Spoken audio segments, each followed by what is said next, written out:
Hello everyone, this is Micah History, and welcome to part 8 of the important ancestors of King Charles III. So in case you guys have not been following the series or maybe new to the channel, essentially what I'm doing is that I am looking at what the DNA results for King Charles III would be if he took a DNA test, and I am doing this by looking at all his ancestors and what their ethnic percentages would be. And so if you want to see what the project is about in more detail, watch my first video in this series, and you can also watch some of the previous videos that I've made, but you do not necessarily need to watch those videos to understand this one. So with that out of the way, we are finally getting closer to modern times. So we are going to start off with the Prussian royal family, a notable member of which is Frederick William, who became its duke and the Elector of Brandenburg in 1640.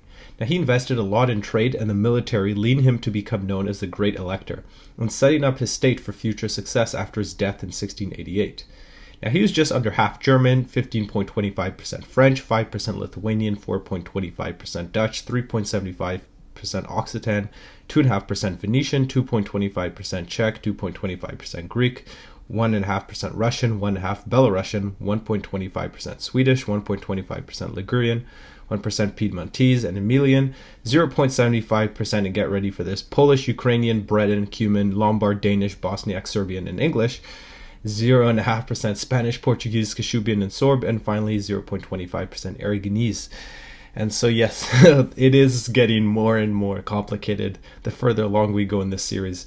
Now his grandson, also named Frederick William, also became renowned for his military achievements, becoming known as the Soldier King. After becoming king in Prussia and Elector of Brandenburg in 1713, he reformed and doubled the Prussian army and centralized authority, leading to Prussia's rise as a regional power. He also sold his overseas colonies to focus on consolidating power at home, which he had done by his death in 1740. He was 56% German, 18% French, 3.5% Dutch, 2.25% Lithuanian, 2% Occitan, 1.5% Venetian, Scottish and Greek, 1.25% Swedish, 1.25% Belarusian, 1% Czech, 0.75% Kashubian, Danish, Piedmontese, Ligurian, Emilian, Lombard, Ukrainian, Russian, Polish, Cuman, and English, 0.5% Breton, and 0.25% Welsh, Bosniak, Serbian, and Sorb. And so after the death of Anne, the first actual monarch of Great Britain in 1714, she was succeeded by her second cousin George. He had been Duke of Brunswick-Luneburg and the Elector designate of Hanover since 1698, which he replaced with the new title of Elector of Hanover in 1708. Now, being the closest living Protestant relative under the Acts of Settlement 1701, he became King of Great Britain and Ireland. Although there was an attempt to depose him and replace him with James Francis Edward Stuart, Anne's Catholic brother, this failed. His reign is most notable for the beginning of Great Britain's transition from a powerful monarchy to a cabinet government led by a prime minister, with Robert Walpole becoming the first real prime minister in 1721. And George died of a stroke, not in Britain, but actually back in Hanover in 1727. He was 52% German, 15% French, 3.75% Dutch, 3.25% Scottish, 2.25% Greek, 2.25% Lithuanian, 2% Venetian, 1.75% Swedish, 1.75% Belarusian, 1.25% Kashubian, 1.25% Danish, 1.25% Czech, 1% Piedmontese, 1% Ligurian, 1% Emilian, 0.75% Lombard, Ukrainian, Russian, Polish, Cuman, and English, 0.5% Breton, Welsh, and Sorb, and 0.25% Serbian, Hungarian, Norwegian, and Bosniak. Now he was succeeded by his son, George II, who was the last British monarch born outside Great Britain. But despite his accession to the throne, he had little power since it mostly belonged to the Parliament, and so he spent 12 summers in Hanover, where he had more personal power. During his reign, the War of the Austrian Succession broke out, during which he led an army during the Battle of Dettingen in 1743, making him the last British monarch to lead an army. 2 years later, supporters of James Francis Edward Stuart, led by his son Charles Edward Stuart, attempted, but failed to depose him in the last Jacobite uprising. Due to his son Frederick's death in 1751, he was succeeded by his grandson, the infamous George III, in 1760. He was 41.5% German, 34.25% French, 2.75% Dutch, 1.75% Greek, 1.5% Scottish, Lithuanian, Venetian, and Swedish, 1.25% Occitan, 1.25% Belarusian, 1% Kashubian, Danish, and Czech, 0.75% Piedmontese, Ligurian, Emilian, Lombard, Ukrainian, Russian, Polish, and Cuman, 0.5% English, 0.5% Sorb, and 0.25% Breton, Serbian, Hungarian, Bosniak, and Welsh. George III, unlike his predecessors, was actually born in Great Britain, spoke English as his native language, and never actually visited Hanover. His incredibly long 60-year reign arguably saw the greatest change in British history, becoming king during the 7 Years' War, which Great Britain won 3 years later, making it the dominant power in the world and ending the First French colonial empire, leading to the full British colonization of North America and India. Nevertheless, he would lose many of his North American colonies during the American Revolutionary War, resulting in the independence of the United States in 1776 and their victory in 1783. Not long after, the French Revolution broke out, and in 1792, the French monarchy was deposed, leading to the French Revolutionary Wars, during which Britain was at constant war with France and fought it in each war against it. In 1801, the Acts of Union 1800 were passed, which created the United Kingdom of Great Britain and Ireland, thus creating the UK as we know it today. The new country was plunged into war only a year later when the Napoleonic Wars broke out, and it wasn't until 1814 that Napoleon was defeated, after which he changed his title from Duke of Brunswick-Luneburg to King of Hanover. Finally, during his reign, the UK became the first country to ban and enforce the ending of the transatlantic slave trade. However, he had partial and then permanent mental illness, although what specifically caused it is still unknown. After an episode in 1810, his son, the future George IV, took over from him the following year as Prince Regent. Now, he was 60.25% German, 13.5% French, 3% Dutch, 3% Swedish, 2% Lithuanian, 2% Venetian, 1.75% Greek, 1.5% Czech, 1% Ligurian, Belarusian, and Russian, 0.75% Kashubian, Danish, Occitan, Piedmontese, Emilian, Lombard, Ukrainian, Polish, and Tatar, and 0.5% Frisian, Serbian, Bosniak, English, Scottish, and Sorb, and finally 0.25% Spanish. Now, moving to much more recent ancestors, Charles is also descended from Christian IX of Denmark. He was the younger son of Frederick William, Duke of Schleswig-Holstein-Sonderburg-Glücksburg. Yeah, try saying that 8 times. And after unsuccessfully trying to marry Queen Victoria, he married Louise of Hesse-Kassel instead in 1842. A decade later, he became the heir to the Danish monarchy, and in 1863 he became King of Denmark, Duke of Schleswig and Holstein, and Duke of Saxe-Lauenburg. However, 1 year later, he lost all those territories except Denmark itself following Denmark's defeat in the Second Schleswig War. Nevertheless, his long reign lasted all the way until 1906, helping him to recover his popularity. Since his 6 children married into other royal families across Europe, he became known as the father-in-law of Europe. And apart from Charles III, his other royal descendants include Margarethe II of Denmark, Philippe of Belgium, Harold V of Norway, Henry the Grand Duke of Luxembourg, Philippe VI, and even Charles's father, Prince Philip, Duke of Edinburgh, meaning that Charles is descended from him through both his paternal and maternal lines.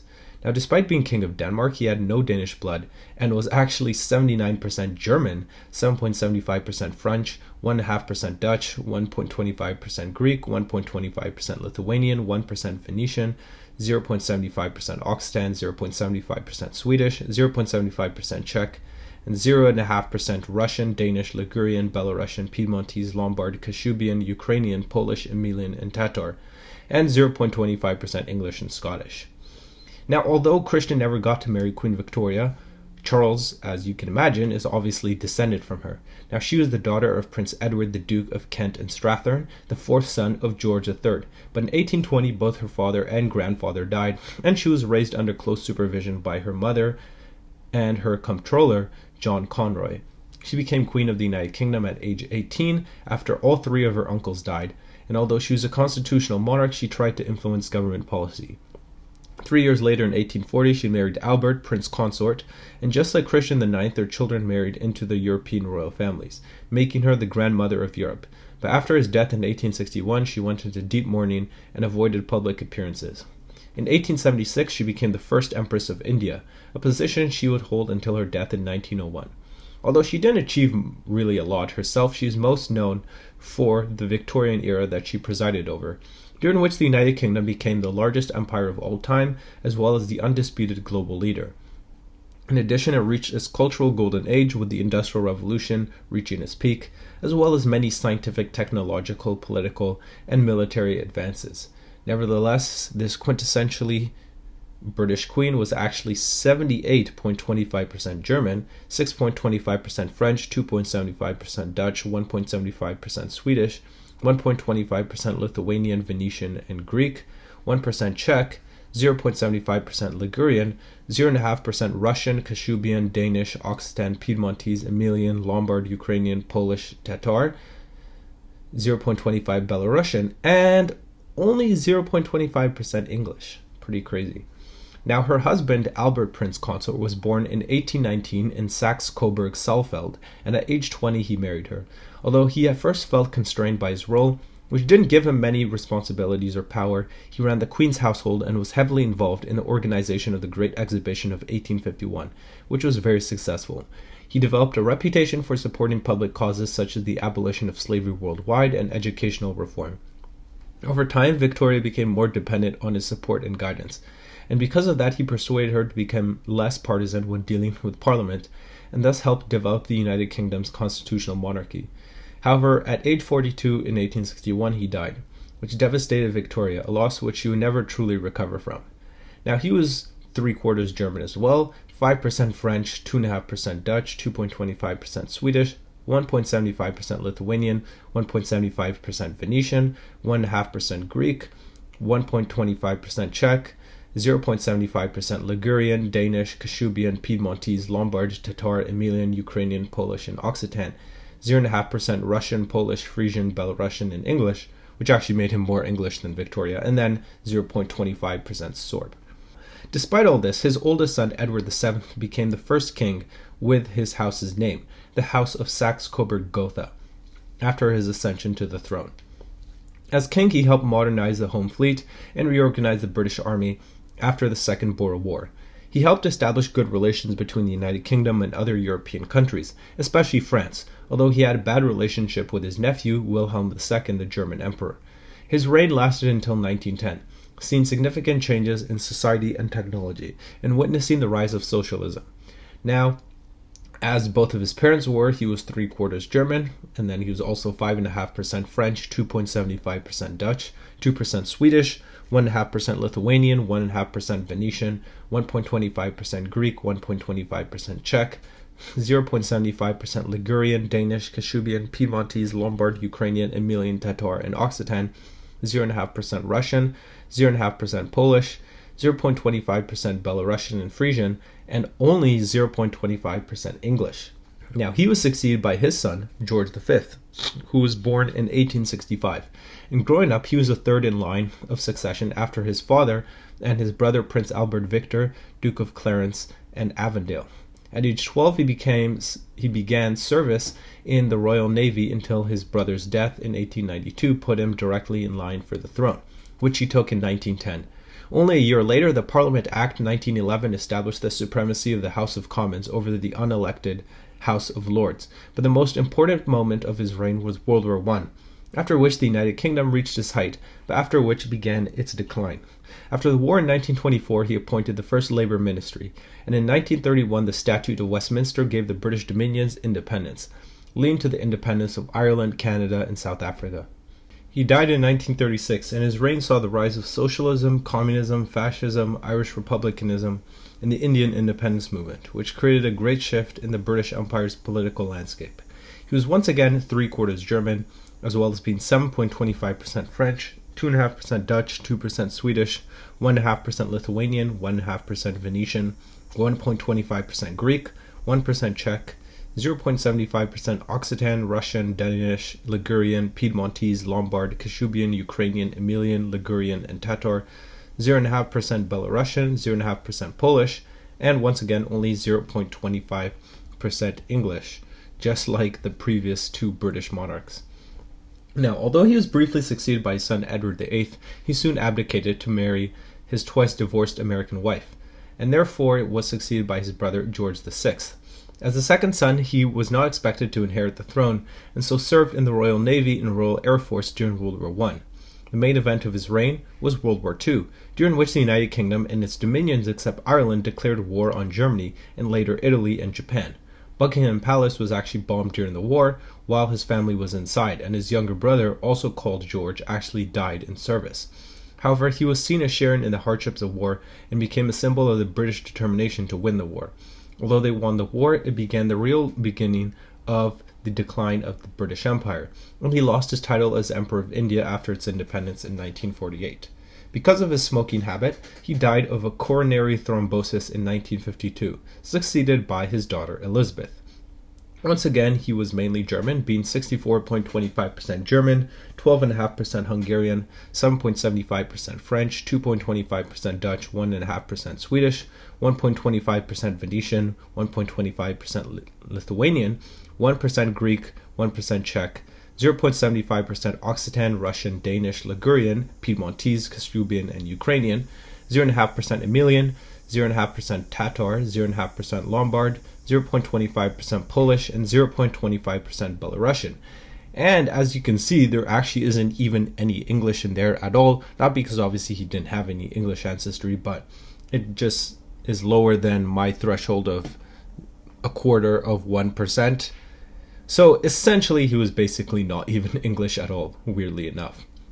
And now this finally brings us to Elizabeth's ancestry.